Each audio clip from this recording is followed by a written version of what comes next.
The top story we are following here is that the State of War 2024 has officially begun. Bharatiya Janata Party has released the list of 194 candidates for the upcoming Lok Sabha elections. In this list, there are 34 ministers and 2 former chief ministers. BJP has also given preference to SC, ST and OBC candidates in this first list. Prime Minister Narendra Modi will be contesting from his current constituency, Varanasi, in the state of Uttar Pradesh. Home Minister Amit Shah will fight from Gandhinagar in Gujarat. Rajnath Singh will be contesting from Lucknow in Uttar Pradesh. Smriti Irani will be fighting from Amethi once again. Prime Minister thanked all his supporters for the continuous support and said that he will leave no stone unturned for Kashi's development. BJP workers and supporters across India burst into celebrations post the announcement of the first list. Taking a jibe at the Saffron Party, Samajwadi Party chief Akhilesh Yadav claimed that BJP has already accepted its defeat. He further said BJP is nominating those who do not even want to contest elections. BJP's list clearly set the stage for Mission 2024. Party ने हम जैसे कार्यकर्ताओं को चुनाव लड़ाने का फैसला किया है। राष्ट्रीय पुनर्निर्माण के मिशन में गिलहरी की तरह योगदान देने का अवसर पार्टी ने दिया है। अपनी संपूर्ण क्षमता को लगा के हम काम करेंगे। मैं माननीय प्रधानमंत्री जी का, आदरणीय राष्ट्रीय अध्यक्ष जी नड्डा जी का, अमित जी का, केंद्रीय नेतृत्व का आभारी हूं। विदिशा से सदैव से मेरा आत्मीय रिश्ता रहा है। फिर एक बार सेवा का सौभाग्य मिला है। I am very excited. I am very honored because this is, as you know, after 18 years of public life and of serving in the Rajya Sabha, this is the first opportunity I have got to contest in the Lok Sabha, and that our Prime Minister and our Home Minister and our party President have chosen to field me as their candidate in the capital of Kerala, Trivandrum, a state that I belong to, state my family comes from, is a great honor. I am very excited. I am very happy. केंद्रीय समिति की तरफ से, राष्ट्रीय समिति की तरफ से ये मौका दी गई है। इसके लिए मैं परम आदरणीय प्रधानमंत्री नरेंद्र मोदी जी को, राष्ट्रीय अध्यक्ष हमारे जेपी नड्डा जी को विशेष रूप से धन्यवाद देता हूं।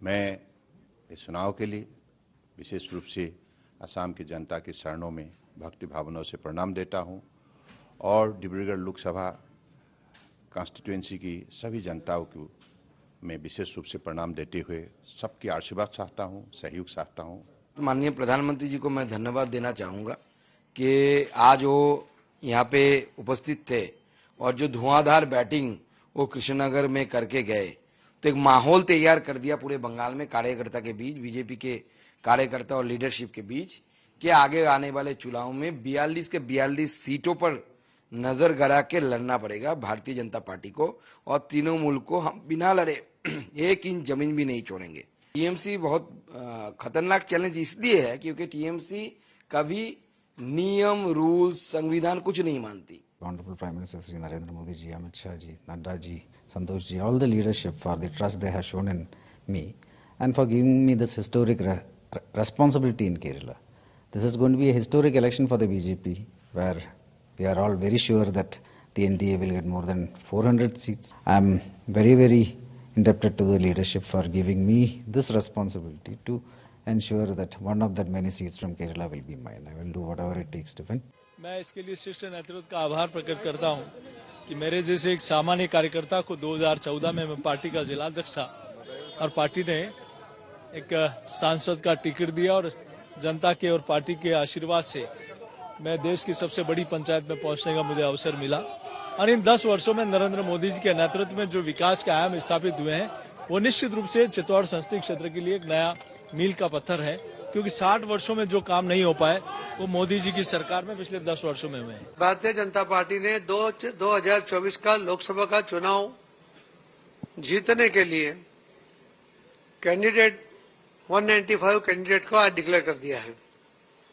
उसमें से गुजरात में भी 15 कैंडिडेट आज डिक्लेयर हो गए और बाकी 11 वो भी जल्द से जल्द केंद्रीय पार्लियामेंट्री बोर्ड तय करके नाम दे देगी। हम 26 के 26 गुजरात के सभी उम्मीदवारों को एक टारगेट के साथ आगे बढ़ रहे हैं कि सभी सीट जीतना है और हैट्रिक करना है। मोदी साहब खुद तीसरी बार प्रधानमंत्री बनने जा रहे हैं। वो हैट्रिक कर रहे हैं। गुजरात भी तीसरी बार 26 में से 26 सीट जीतने जा रहा है। गुजरात भी हैट्रिक करेगा।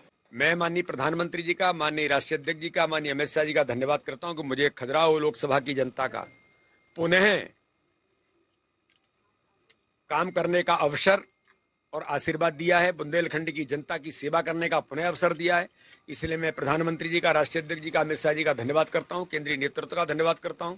और मध्य प्रदेश के 24 सीटों में आदरणीय शिवराज सिंह जी चौहान को विदिशा, आदरणीय ज्योतिरादित्य सिंधिया जी को गुना शिवपुरी सीट से जो प्रत्याशी बनाया है, इस बार हम पूरे मध्य प्रदेश के अंदर ऐतिहासिक बहुमत से विजयश्री हासिल करेंगे। बीजेपी प्रदेश अध्यक्ष जल्दी होगा, शेष बची 5 सीटें हैं वो जल्दी होंगी।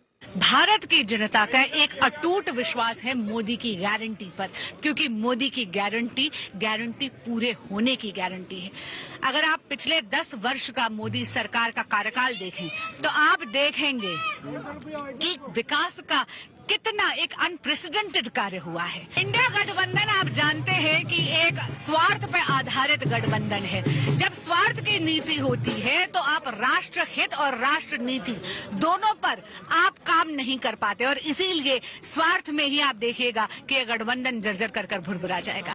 प्रधानमंत्री श्री नरेंद्र मोदी के नेतृत्व में हम दिल्ली की 7 सीटें जीत रहे हैं, देश में सरकार बना रहे हैं। अब की बार 400 पार।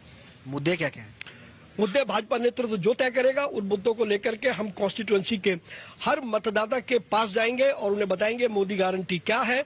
और पिछले 10 सालों में प्रधानमंत्री जी ने और सरकार ने जो काम किए हैं, एक एक काम हम लोगों को बताएंगे, जिससे कि और आने वाले 5 सालों में किस प्रकार से भारत का भविष्य सुनहरा होगा, उसकी चर्चा सब लोगों के साथ मिलकर के करने वाले हैं। जब लिस्ट आई तो देखा कि कई नाम कटे हुए हैं, तो क्या जिनके नाम कटे हैं उनकी कार्यशैली से भाजपा के शीर्ष नेतृत्व खुश नहीं है?